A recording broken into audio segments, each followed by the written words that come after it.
C'est ça, José disait, le fils de ministre a été surpris par le remaniement. Le président de la République demande au Premier ministre, Robert Mambé-Begré, de lui proposer un gouvernement dans les meilleurs délais.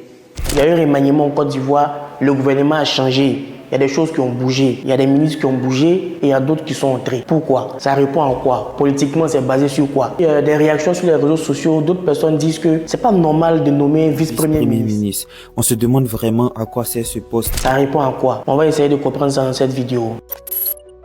Fanny, on dit quoi? Aujourd'hui, on va voir le sens de la dissolution ou bien du changement de gouvernement. Il faut d'abord noter que récemment, on a eu deux élections. On a eu l'élection du président de la République et on a eu l'élection des députés. Donc le président de la République a été réélu, le président Alassane Ouattara, et ensuite il y a eu l'élection des députés. Dans le gouvernement, la majorité des ministres sont aussi députés. Toi, tu es ministre de la communication d'un pays, tu es porte-parole du gouvernement d'un pays et puis tu veux aller devenir député. Bon, si pendant que ton ministère est en plein travail et puis il y a une session parlementaire là, tu fais comment? Pourtant, quand il y a l'élection des députés, on doit assister à la première session parlementaire. Ça veut dire les députés qui ont été élus là, ils doivent partir s'asseoir à l'Assemblée nationale pour la première fois. Vu que les ministres du gouvernement sont aussi députés, ils ne peuvent pas siéger en même temps. Donc, c'est ce qu'on parle d'incompatibilité. Ça veut simplement dire que tu ne peux pas être ministre et puis être député et puis siéger en même temps. Raison pour laquelle, dans le même temps, le président de la République profite de deux choses. Vu qu'il a gagné les élections, il a changé ses objectifs ou bien il a amélioré ses objectifs. Si par exemple en 2020,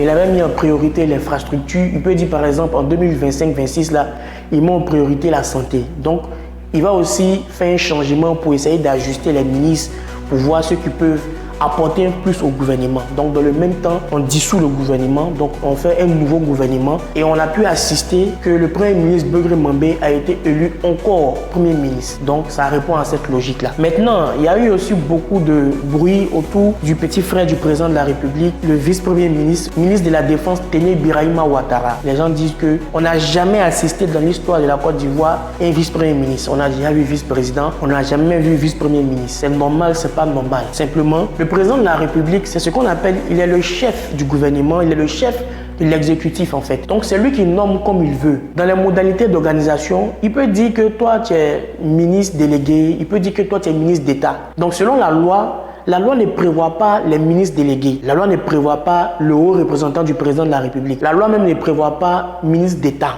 C'est le président qui peut dire dans le protocole, il y a les ministres d'État, ensuite il y a les ministres normaux, après il y a les ministres délégués. Donc c'est pas une problématique. Les politiciens vont faire un débat politique, mais dans le fond, c'est pas un problème. Donc c'est à ça qu'on assiste à cette logique-là. Donc actuellement, M. Téné Birahima Ouattara est vice-premier ministre, en même temps ministre de la Défense. Donc il est juste en bas du premier ministre Begré Mambé. Donc la liste est simple, le président de la République Alassane Ouattara, après lui, le premier ministre, chef du gouvernement Begré Mambé, le vice-premier ministre, ministre de la Défense, Téné Birahima Ouattara. Et après maintenant, on a tous les membres du gouvernement. On a eu 34 ministres. Donc on a 30 ministres normaux et puis on a 4 ministres délégués. Les ministres délégués là, c'est des ministres qui sont associés à d'autres ministres. Ça veut dire par exemple, si tu es ministre de la coopération internationale et des Ivoiriens de l'extérieur, le président peut dire que ton ministère est trop chargé. Donc il met un ministre délégué à côté qui va gérer un domaine dans toi, ton ministère là-bas.